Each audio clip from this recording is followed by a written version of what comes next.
Қайырлы күн достар, бүгін сіздерге сосиска қатпарлы қамырмен жасалынатын роза деген тіске басардың жасалу жолын көрсететін боламын.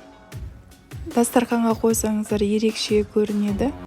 Егер де балаларыңыз тек сосискасын жеп қамырын тастап тастайтын болса, бұл сосиска розаны жасасаңыздар, балаларыңыз қамыры мен сосисканы жейтін болады. Себебі сосисканы алып тастау мүмкін емес. Міндетті түрде жасап көріңіздер. Видеоны соңына дейін көріңіздер. Керекті ингредиенттердің барлығын описанияға жазып кететін боламын.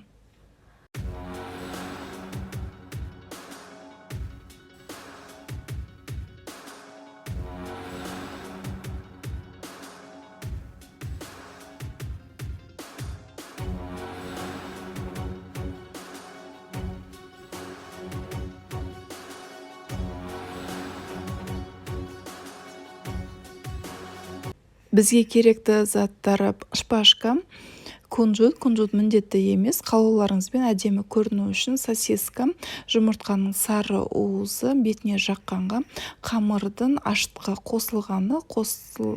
қосылғаны болмаса да бола береді. Ең бастысы қатпарлы болса болды. Қатпарлы қамырымызды 4-ке бөліп аламыз. Ең бірінші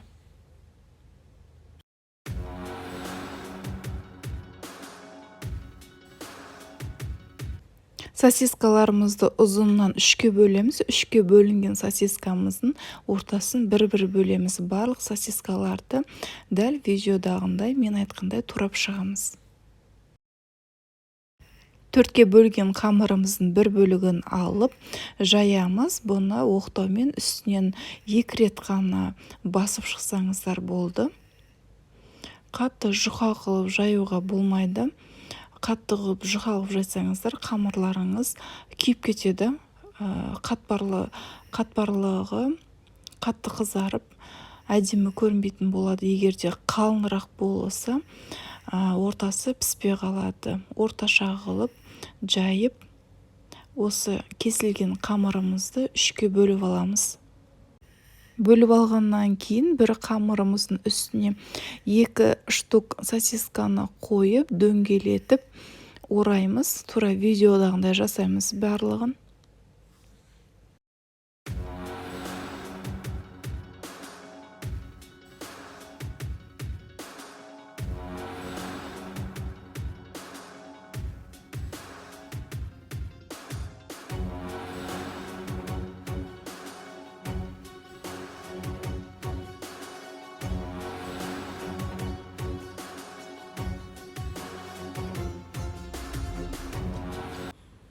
Ораған сосискамызбен қамыры тура біткен жерден шпажкамызды өткізіп, тура видеодағындай қамырымыз ашылып кетпес үшін тура қамырдың үстінен, яғни қамырымыз біткен үстіне шпажканы тығамыз. Егер де қамырларыңыз сосисканы жауып қалған болса, тура видеодағындай ашып қойыңыздар.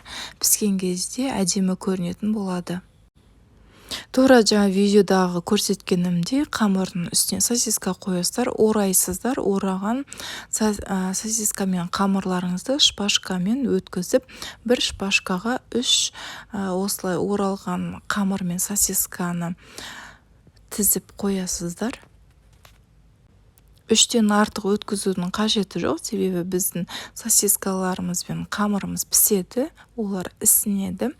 Ісінген кезде бір-бірлеріне жабысып қалатын болады. Сол себептен орталарын ашығыраңқырақ қойып, бір шпажкаға 3 сосискадан өткізіп қойыңыздар. Өткізіп қойған дұрыс. Егер де үйлеріңізде шпажка жоқ болса, онда кәдімгі тіс шұқығышпен де осылай бір-бірден ортасынан өткізіп жасасаңыздар да болады. Ол кезде де әдемі көрінетін болады.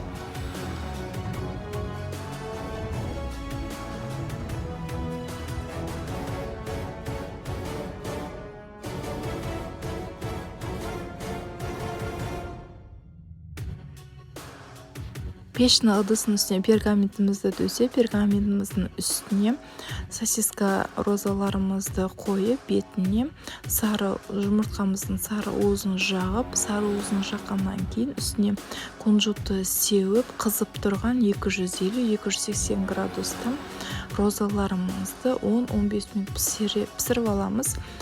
Қамырларымыз өте тез пісетін болады, сол себептен қарап тұрыңыздар, қамырларымыз тез пісетін болады.